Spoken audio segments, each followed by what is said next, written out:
ত্রয়োদশ জাতীয় সংসদ নির্বাচন সামনে রেখে একক প্রার্থী চূড়ান্ত করতে চলেছে বিএনপি। ইতিমধ্যে ২০০ আসনের প্রার্থী চূড়ান্ত করা হয়েছে। বাকি ১০০ আসনের মধ্যে অর্ধশত আসন যুগপৎ আন্দোলনের শরিকদের ছাড় দেওয়া হবে। বাকি ৫০টি আসনে একাধিক প্রার্থী থাকায় যাচাই বাছাই চলছে। এসব আসনে প্রার্থী চূড়ান্ত করার লক্ষ্যে প্রতিদিন দলের ভারপ্রাপ্ত চেয়ারম্যান তারেক রহমান বৈঠক করছেন। এদিকে মনোনয়ন প্রত্যাশীরা দলের জাতীয় স্থায়ী কমিটির সদস্য থেকে শুরু করে অনেকে তারেক রহমানের সঙ্গে যোগাযোগ করে চলছেন। অনেকে তারেক রহমানের সাক্ষাতের জন্য লন্ডন যাচ্ছেন, তবে তিনি কাউকে সাক্ষাৎ দিচ্ছেন না। তারেক রহমান নিজেই ফোন করে প্রার্থী মনোনয়নের সংকেত দিচ্ছেন। এ অবস্থায় যারা এখনো সবুজ সংকেত পাননি তারা তারেক রহমানের ফোনের অপেক্ষায় রয়েছেন।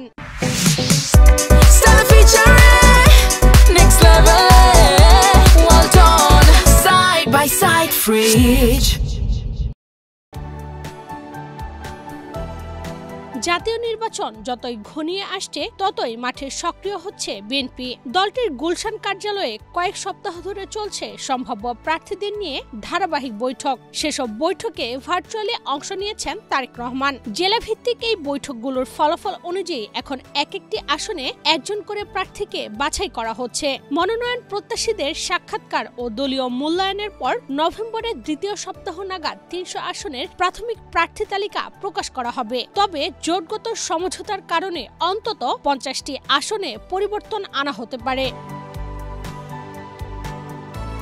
সূত্র জানায়, ঢাকা মহানগরের ১৫টি আসনের মধ্যে কয়েকটি আসনে প্রার্থী চূড়ান্ত করা হয়েছে। এর মধ্যে ঢাকা ৪ আসনে ঢাকা মহানগর দক্ষিণ বিএনপির সদস্য সচিব তানভীর আহমেদ রবিন, ঢাকা ৫ আসনে মহানগর দক্ষিণ বিএনপির সাবেক সিনিয়র যুগ্ম আহ্বায়ক ও ঢাকা ৬ আসনের প্রধান সমন্বয়ক নবিউল্লাহ নবী, ঢাকা ৮ আসনে মির্জা আব্বাস, ঢাকা ১৩ আসনে সমমনা দল এনডিএম চেয়ারম্যান ববি হাজ্জাজ, ঢাকা ১৬ আসনে ঢাকা মহানগর উত্তর বিএনপির আহ্বায়ক আমিনুল হক, ঢাকা ১৭ আসনে সমমনা দল বিজেপির চেয়ারম্যান ব্যারিস্টার আন্দালিব রহমান পার্থকে চূড়ান্ত বার্তা দেওয়া হয়েছে। এছাড়া বগুড়া ১, বগুড়া ৩, বগুড়া ৪ এবং বগুড়া ৫ আসনেও প্রার্থী চূড়ান্ত করা হয়েছে।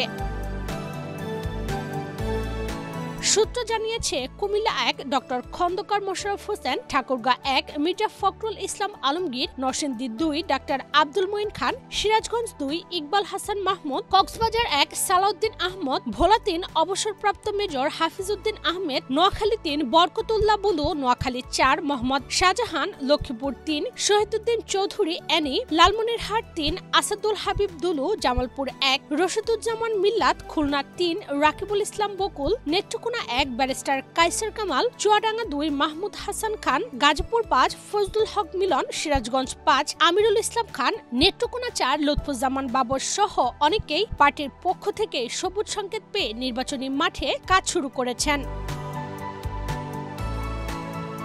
আগামী নির্বাচন সামনে রেখে প্রচারে নতুন মাত্রা যোগ করতে যাচ্ছে বিএনপি। দলটি এবার মাঠের পাশাপাশি ডিজিটাল দুনিয়াতে সমানভাবে সক্রিয় হতে চায়। সে লক্ষ্যে গঠন করা হচ্ছে নতুন একটি অনলাইন ও তৃণমূল ভিত্তিক platform, Bangladesh grassroots network BGN। এই প্ল্যাটফর্মের মাধ্যমে বিএনপি তাদের তৃণমূলের শক্তিকে সুসংগঠিত করবে এবং অনলাইন প্রচারকে আরও জোরদার করবে। একই সঙ্গে অপপ্রচার মোকাবেলায় কার্যকর প্রতিরোধ গড়ে তোলাই এর অন্যতম উদ্দেশ্য।